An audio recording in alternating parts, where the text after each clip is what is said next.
Hi, today I'm going to show you how you can transfer your account or your store into your partner's account on Shopify.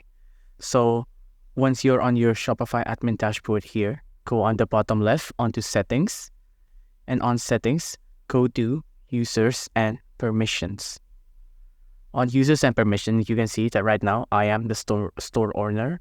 But if you want to transfer the ownership, just press on this button here. I'm going to click on that. And in here, it'll give you this menu.